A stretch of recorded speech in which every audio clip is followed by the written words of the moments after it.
Hello, and welcome to The Marketing Architects, a research-first podcast dedicated to answering your toughest marketing questions. I'm Elena Hengel. I run the marketing team here at Marketing Architects, and today I am joined by a very special guest, our founder and chairman, Chuck Hengel. Excited to be here and see what you've been up to. Yeah, well, you really are an extra special guest today, and I'm excited for you to get a glimpse of what's happening on the podcast. But you're not only our agency's founder, you're also my father. And so my first question for you is, if someone went back in time 25 years ago when you were founding Marketing Architects and said, hey, one day you are going to be interviewed by your daughter on a podcast about AI's impact on marketing and advertising, would you have believed them? No. But though at the time when your mother actually had the idea for the company that we launched, she was pregnant with you. And so we actually had to wait for your birth before we could start. So you had some hand in this, I think, in some way, because you actually existed, just we couldn't see you yet. All right. Well, that's enough personal stuff. Let's move on to the real meat of the conversation, which is today's topic. The reason I've brought you here is how will AI reshape marketing? And I don't want to give it away, but I know you're pretty excited about everything that's going on with AI and advertising. But before we get into those details, I wanted to walk through a timeline of how we got here, because when I started looking into AI, you've been sending me a lot of things, the whole agency's getting excited. I started thinking, how exactly did we get here to this point when AI is blowing up? People are calling this the golden age of artificial intelligence. So just to quickly bring us back a few years, not that long ago, but back in 2016, the consumer application for AI, it wasn't very strong. Deep learning, it did exist, but it was mostly in research labs. And the technology that led to ChatGPT, that was really still in development. Lots of this stuff, it existed, but it was really locked up in big tech companies. And last year in 2022, from what I can tell, everything changed. There was this explosion of tech and generative AI, and we started to move towards this future where you could really ask AI for whatever you needed. And independent companies started releasing innovations even faster than big corporations could. And I remember back in April, the AI art disruption really began. DALL-E 2 launched in April. Stable Diffusion launched in August of 2022. That had to do with art creation. And in November, Lensa AI, they released their magic avatars. And I think everyone can remember when their friends were sending them, their version in an avatar. And at that time, too, AI started to understand basic tech prompts. There was waves of hype, funding for tools. And then on November 30th, 2022, OpenAI released an updated version of their chatbot called ChatGPT.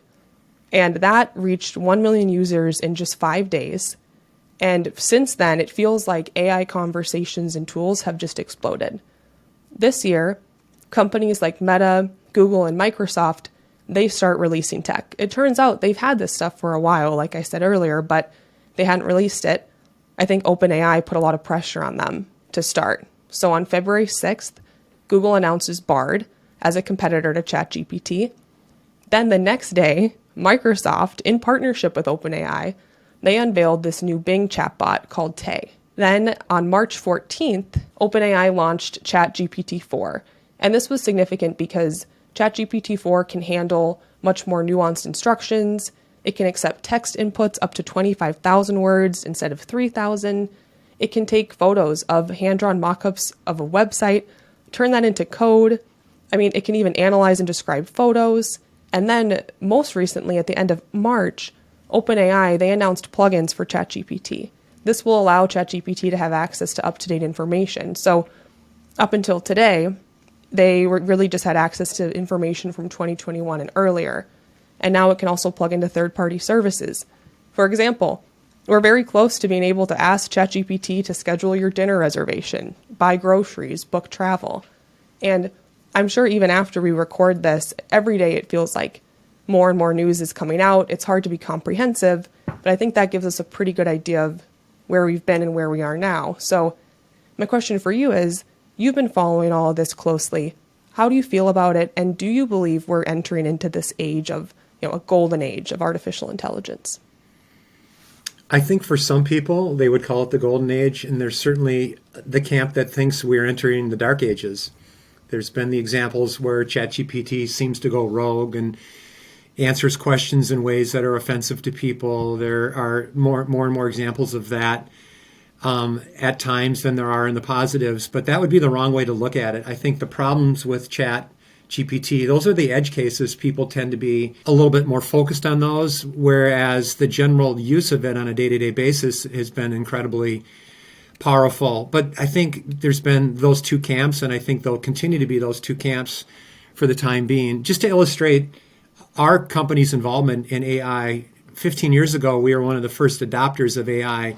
But to write a single prompt and to use a large training set of data, it was $25,000 to ask a single question and to run that on IBM's supercomputer.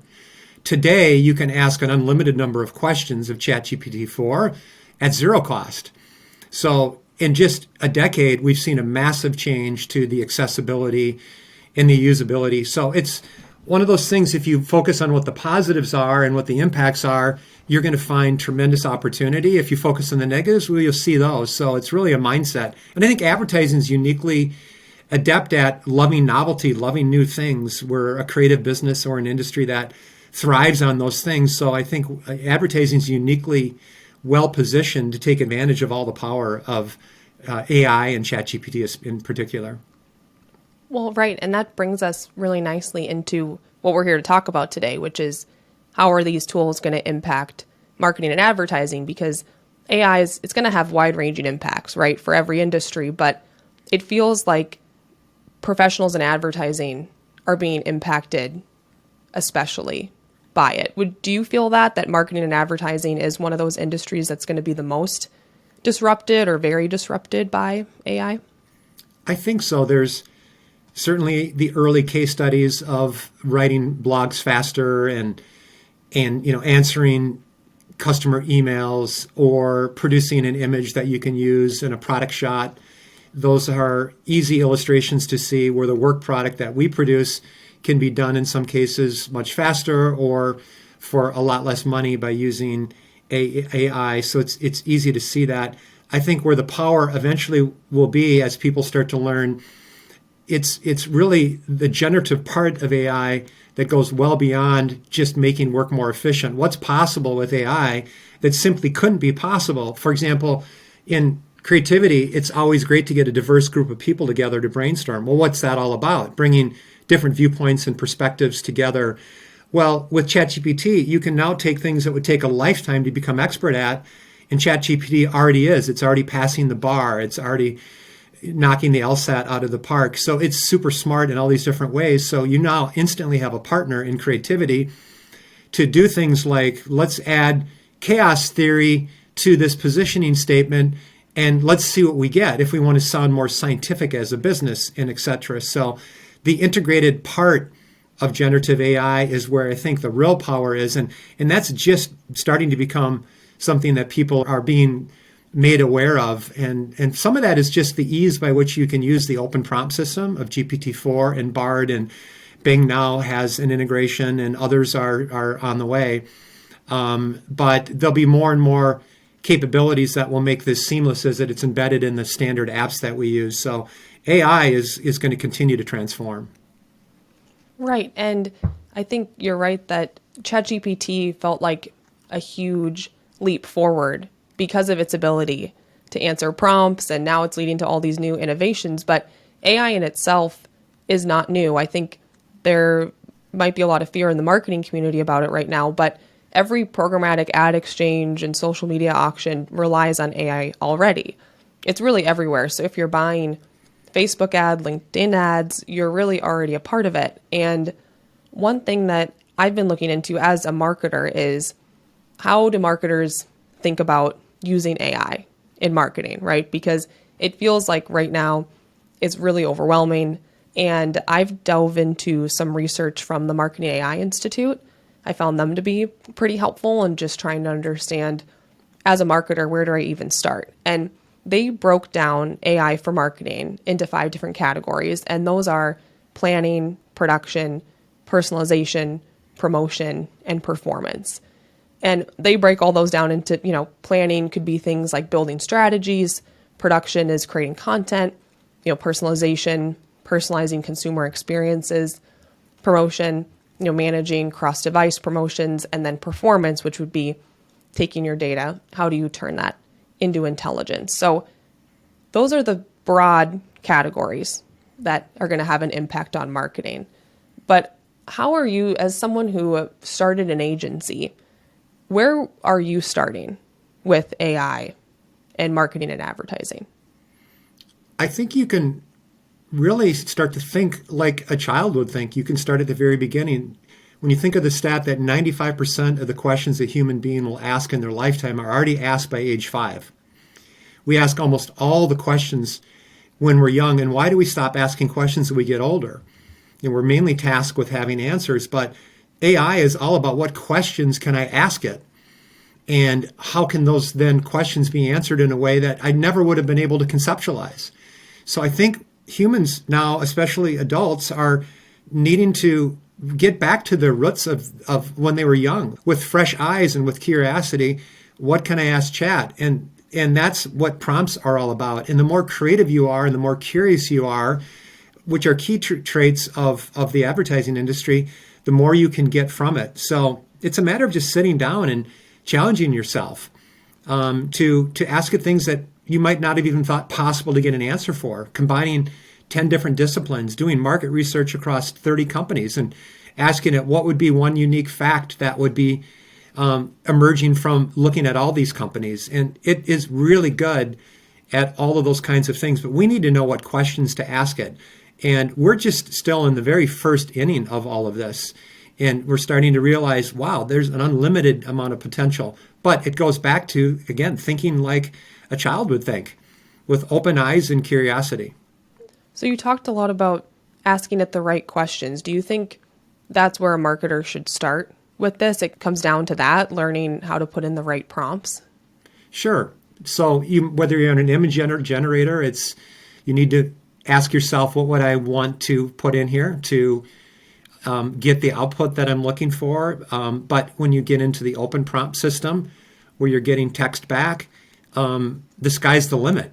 And now it can produce tables and charts and images. So it's the incredible diversity that's there.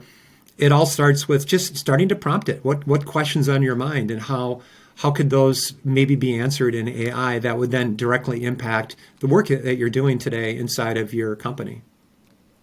Right. That makes sense. And I think that one thing I've found helpful as a marketer trying to look into AI is it does have all these different applications. And it sounds like you're talking a lot about ChatGPT and just everything you can do there with prompts, right? But there really are, right now, there are so many AI tools. There's tools like ChatGPT for copywriting, there's design tools, there's sales tools, there's research, there's all these different things. One place that I've heard is good to start is what tasks right now are taking up the most of your time, or what tasks might be bogging you down, and kind of breaking it down by that. Or another thing I've heard is you can look at it by use case. So, dive into AI, learn about all the different options, and then work with your team on, how do I prioritize a use case for it? Like, for example, helping you write personalized emails could be a use case, and then you prioritize those. Do you think that could be one way? I'm asking because it's so overwhelming, right? There's so many tools. There's articles every day about 400 new AI tools, and it feels like, as a marketer, maybe a good place to start could be what's spending a lot of your time. How does AI make you better as a human? AI building more powerful humans. Do you resonate with that at all? Yeah, I don't think there is really settled science in what the right framework is in terms of how to approach it. I think one that you suggest there would be good. What takes a lot of my time today, and how might I lower that amount of time or even eliminate that time with AI? It certainly could also be, what questions don't I have answers for today, and where could I start there? ChatGPT is a great brainstorming partner, so That's a divergent activity that sometimes it's hard to get to those things because we're all focused on the task at hand each day. So there is that. I would say just listening to this podcast and our conversation, that's part of socializing the learnings that are coming out of AI. So find a group of people that you can talk to that are starting to use AI. Subscribe to as many blogs as you can. There eventually will be maybe some rules around what's the best way to tackle this, but today, just beginning and starting to socialize your learning with other people and gaining that from other people. What we're thankful for is the fact that a company like OpenAI reduced the friction. We can all use Google and we can type in a search. Well, that's all you have to do to start using AI today. That was a dramatic difference than the $20,000 it might have cost to ask a single prompt of IBM's Watson many, many, many years ago. So I think the developers have done their job and it is exposed it to all of us. And remember, AI is learning from us. That's part of the learning process. Is we all use AI and we give it a thumbs up or thumbs down. They're taking that data. It's the ultimate feedback system, and these models will learn from all of us. That's why they opened it up, and there's now 100 million users on it.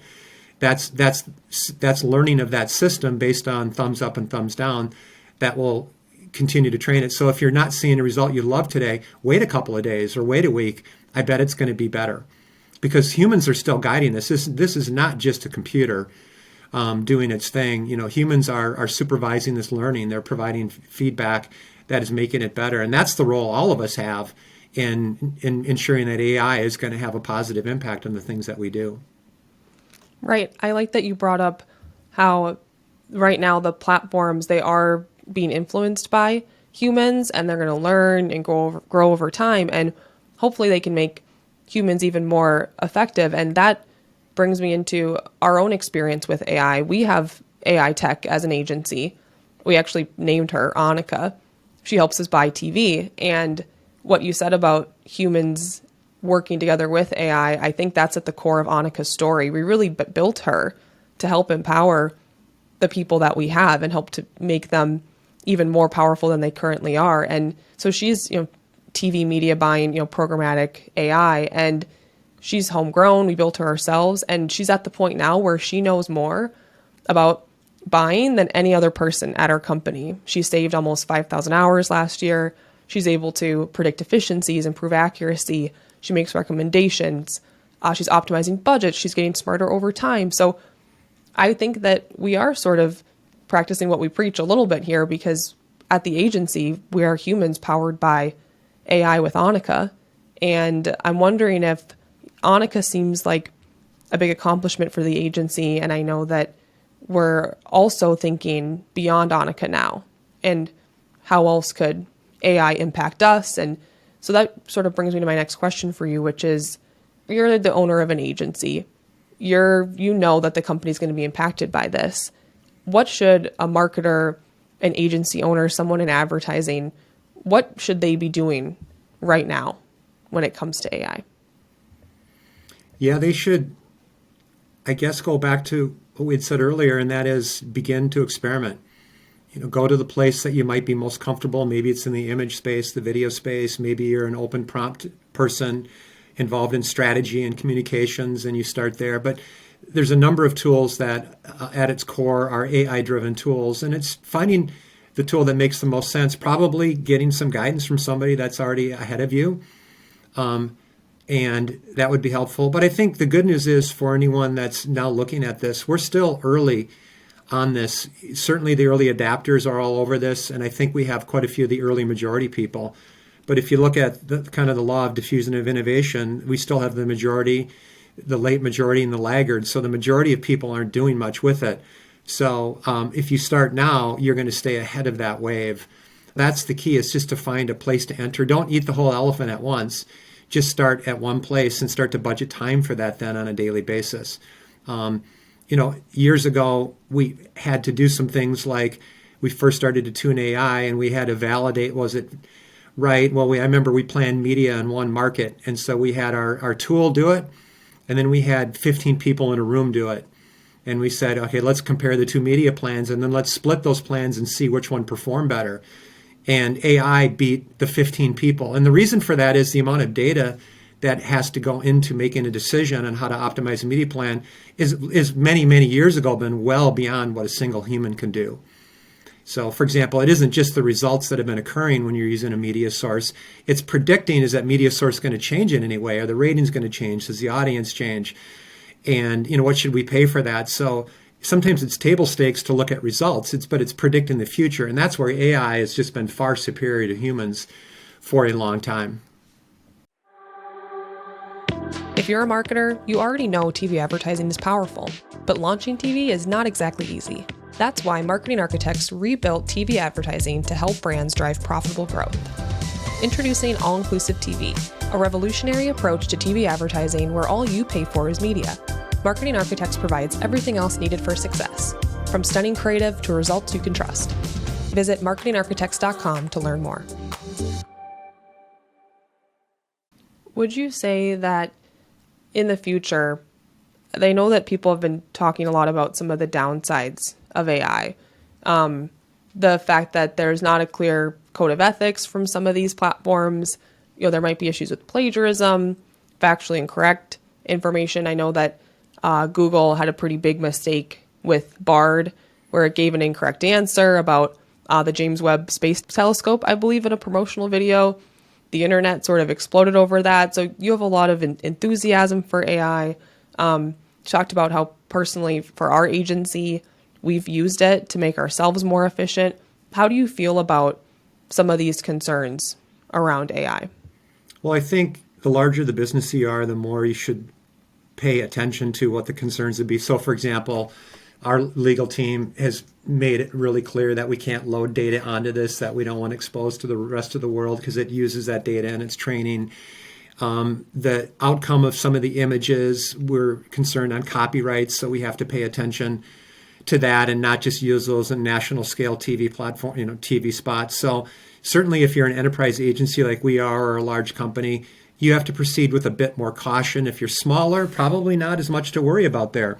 There's hundreds of millions of people now generating stuff with AI, and it's out there and it's everywhere. So internal use would be different than exposing it to a client or to the public. So there are certainly some guardrails that if you are a business of a certain scale and size, you should be paying attention to those. So you have to find good legal counsel that can help you navigate through that part of it. And your operational team has to be pretty adept at handling large amounts of data. So there are barriers to integration and to automating different steps that would relate to some of those kinds of things. But you can certainly start on all the free tools very easily to see, well, what would this possibly look like? And then make some of those decisions later. Right. It is pretty nice that there's all these free tools you can use. Have you ever seen anything like this where, these companies, they are losing money, but it's a long-term plan, right? Because they're learning so much based off of all the prompts that we're putting in. So for them, the exchange makes sense, right? But we should really probably take advantage of this. We've got all these, I know it's like a playground for you right now. Yeah, you can argue, is this the next big phase of integration, but of computer technology? But most people inside the industry say this is bigger than the internet. And the internet was a pretty big deal. So it's here. And the reason it's a big deal, you think about exponential technology. And what is that? Well, this is improving faster than Moore's Law. And Moore's Law is what allows us to do everything we can do today, where the speed of a transistor doubles every couple of years. It's why the smartphone power today is far more powerful than the largest supercomputer 30 years ago. It just keeps doubling. And GPT-1 versus GPT 3.5, that was 1,000 times improvement. So it's many, many doublings. So I think the thing to keep in mind is this is on an exponential curve. What we're going to see in even 6 months is going to blow people's minds. So if you're not starting now, you're going to be hopelessly behind. What's possible with AI is going to be completely crazy. Not in 10 years. It's going to be completely crazy in a year, and 2 or 3. And I know there's the Dark Ages argument that it's going to turn evil and it's going to run the world. There's a lot of smart people working on those kinds of things. Regulators are stepping in to figure that all out. But if you can't argue that, even just 6 months from now, it's going to be crazy. If we did this podcast in 6 months, we'd be having a very different discussion. And that kind of change just simply cannot be ignored.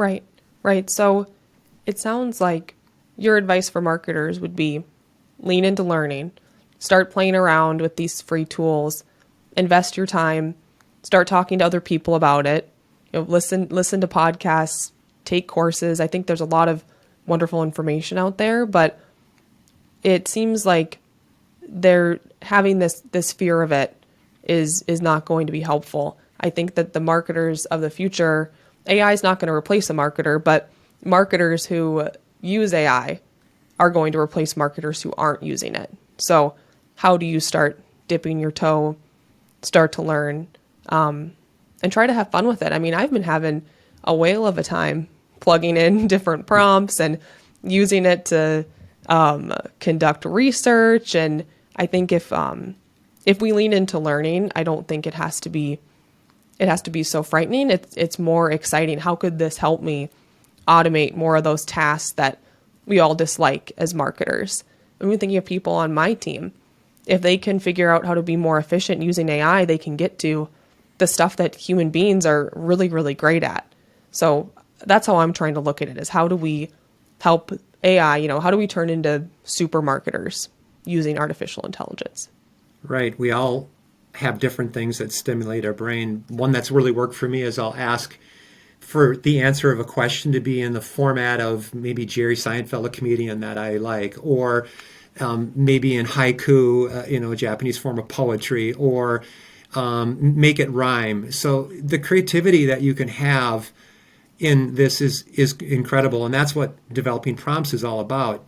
So there's all sorts of things you can do to really amp up your ability to use this at a higher level. And also think about that old adage, you're the sum total of your 6 closest friends.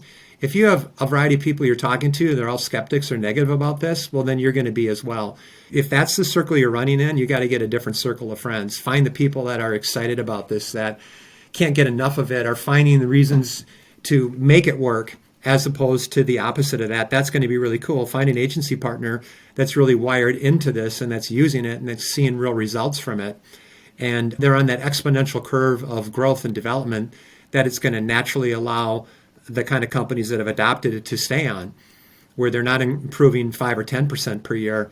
They're improving many times beyond that. The human can only improve a certain amount every year. It's hard to become smarter. You go to school for a lot of years to learn a topic, but technology can go many, many magnitudes faster. So why not have a partner in technology for the work that we have to do in advertising? Right. And that's great advice for a CMO right now. If you're a CMO, how do you make sure your vendors are utilizing AI? Are you using the latest and greatest technology? I know that for us, a lot of the platforms we use are starting to roll out AI tools and we're diving in, and that's good advice too. Just not only how do you look at it for your own marketing team, but for all your partners, for your vendors, how do you make sure that they're also leaning into AI and aware of it? And it's probably a good time to look into that with all your partners if you're a CMO. Right. So if you seem feeling some stress from it, get around some people that love it and you'll start to get excited about it. And that's really the key to advertising, is to have that part of our brain that needs to really be creative and open-minded and innovative. This is a perfect match for that. So if there's some fear there, get rid of those people and find the people that are really embracing this technology. Yeah. Yeah, well, I think that's a very positive note to end things on. That's it for this episode of The Marketing Architects. You can connect with us on LinkedIn, and if you find our show valuable, please leave us a rating and review. If you've got a question you'd like us to answer, you can contact us at marketingarchitects.com/podcast. Now go forth and build great marketing.